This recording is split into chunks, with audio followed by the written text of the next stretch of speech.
Illegal and unconstitutional. He is Republican Congressman Ron Paul of Texas, and he joins me live now from Capitol Hill. All right, Congressman, thank you so much for being here. Why do you say this executive order is unconstitutional? Because the Constitution says that only Congress passes the laws. The executive branch is not allowed to pass laws, nor should the judicial system pass laws. So it's clearly unconstitutional to issue these executive orders. They've been done for a long time. Both parties have done it, but the Congress is careless. They allow and encourage and do these deals like they have this time to get the president to circumvent the Congress. If something's unpopular and you can't get it passed, well, let's just sign an executive order. So I think that is blatantly wrong. I think this defies everything the founders intended, and I think it's a shame that Congress does it, and I think it's a shame the American people put up with it. Do you think that there's been a lot of debate over this? Do you think that executive order that he will sign in 15 minutes is worth the paper it's printed on? Well, I think executive orders are very powerful, and they're wrong, and they do have the effect of law. Now, the reason I don't think this one will is I don't think the Hyde Amendment has ever been effective. You know, it's symbolic. It says that people, organizations, hospitals can't spend their money doing abortions. But in the past, when we give money to pregnancy centers and family planning centers, they say, you can't use this for abortion. So they take that money, use it for birth control pills, and then they take the money from the birth control pills and use it for abortion. All funds are fungible. So this particular executive order doesn't have much effect, and that's why, the liberals went along with it, because the Hyde Amendment doesn't have that much effect. The only way you can solve this problem is striking all the funds from these pregnancy centers. We shouldn't be involved in family planning at the United States government level, at the Congress.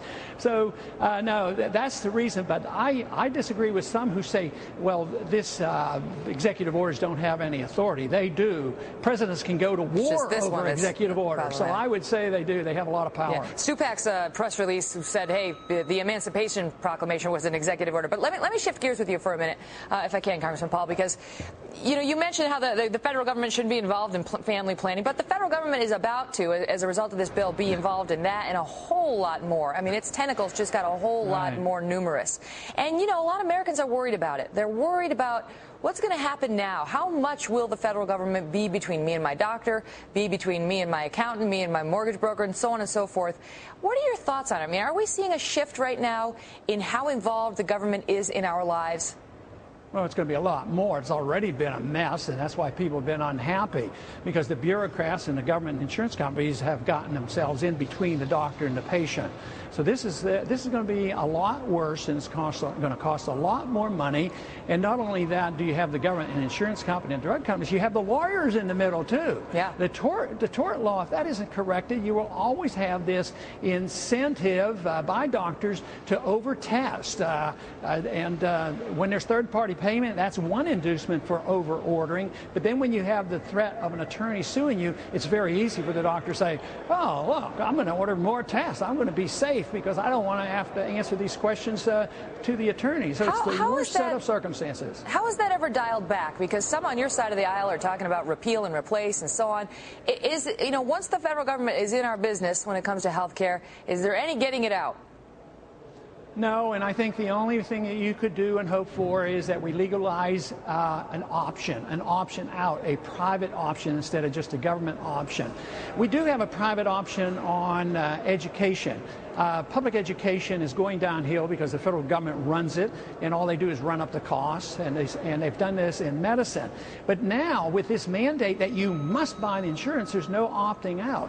In education, you can at least teach your kids at home, and you can have private schooling. But under this circumstances, there will be no chance to opt out of the system. So it means that we've had this encroachment of bureaucratic government all these years, but now this is closing the door to any other option, and we don't even have a chance for the small group of people to say, I've had enough. I don't want to have anything to do with the government. I'd like to legalize freedom for the individuals who say, I will go it on my own. I don't want anybody to take care of me. I will be responsible for myself. But this bill has essentially closed the door on that option. Well, it's a principle you've stood for a long time, Congressman Ron Paul. Thanks so much for coming on and discussing it with us. Thank you.